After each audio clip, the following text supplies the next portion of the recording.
So in this question they're saying aqueous gold 3 chloride reacts with aqueous hydrogen peroxide under certain conditions forming gold, oxygen and HCl. A student carried out separate experiments using different initial concentration of AuCl3 and H2O2. So he's changing the concentration of both reactants, AuCl3 and H2O2. The initial rate of each reaction is measured. The table shows the results that are obtained. So these are 3 experiments, 1, 2, 3, and in all 3 experiments he is changing the concentration of AuCl3 and H2O2. The rate is changing. So write an equation for the reaction of AuCl3 with H2O2. So they have already given us the products. So let's just write the equation. Equation would be AuCl3 plus H2O2 gives Au plus oxygen plus HCl. Now let's just balance the equation, as we have 3 Cl on the reactant side and 1 Cl on the product side, and 2 hydrogens on the reactant side, 1 hydrogen on the product side.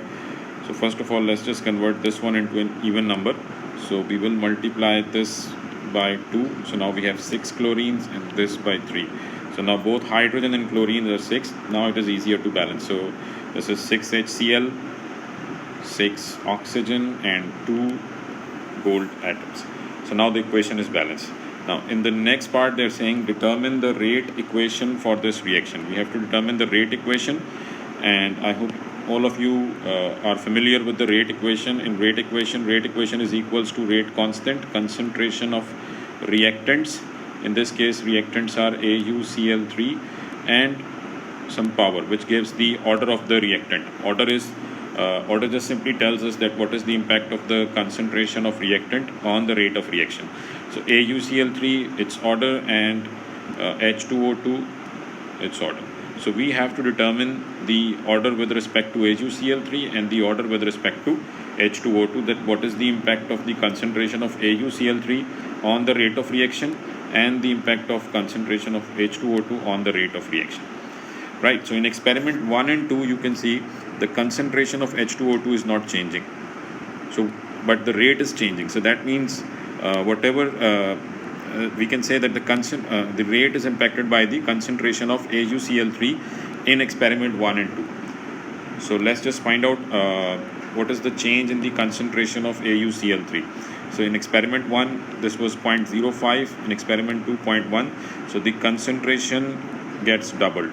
We can say that concentration of AuCl3 gets doubled from experiment 1 to 2. And let's just find out how many times the rate has been increased. So in the second experiment rate is 1.53 into 10 power minus 1. So this is 0.153 divided by 0.0766, which is the rate of the first experiment.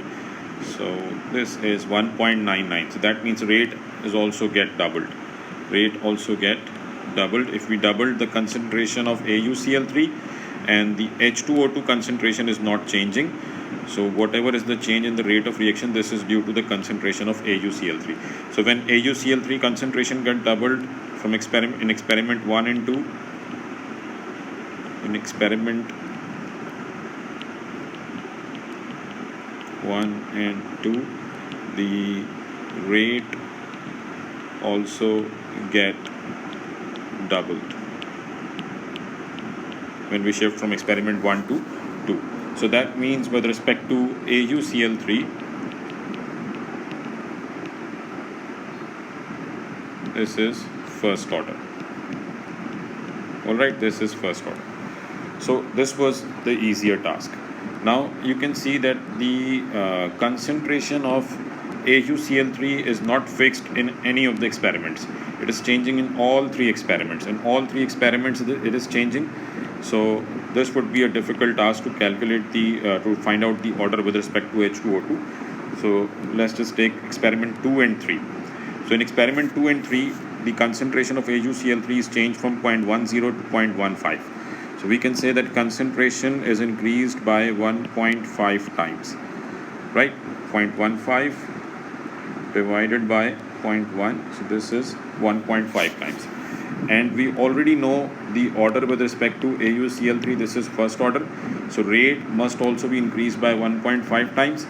So let's just multiply the rate of experiment 2 with 1.5. So 0.153 multiply by 1.5, and this is 0.2295, and which is not mentioned in experiment 3. So this is if the rate is only affected by the concentration of AuCl3 and not by H2O2, then it must would have been 0.2295, but as you can see, this is not 0.2295, this is 4.60. So that means H2O2 is also affecting, this is also affecting rate, because in experiment 2 to 3 the concentration of H2O2 is also changed and it gets doubled. From 0.50 it gets 1, so we can say that this is now the concentration of H2O2 gets doubled, right? So let's just find out by what factor the rate has been changed. So the rate we have in experiment 3 is 4.60 into 10 power minus 1, so this is 0.460 divided by the rate which we have calculated by changing the concentration of AuCl3, right? So we would call it interim rate. This is interim rate, the rate which we have calculated by changing the concentration of one of the reactants. So this is the rate with respect to AuCl3. If the concentration of AuCl3 is increased by 1.5 times, rate would be changed, and the new rate would be 0.2295.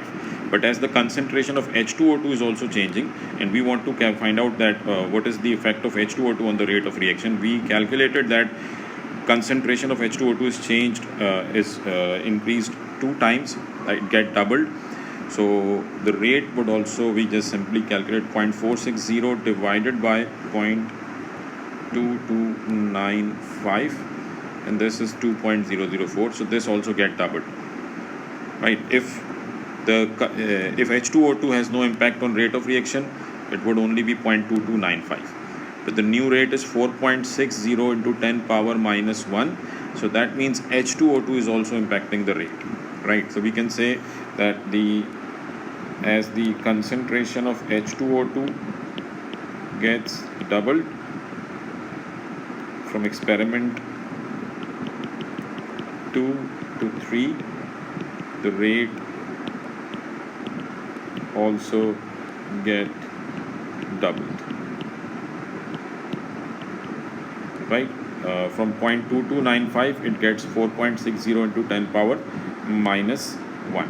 So with respect to the concentration of H2O2, order is also first. So with respect to both the reactants, we have first order reactions, overall order would be second order.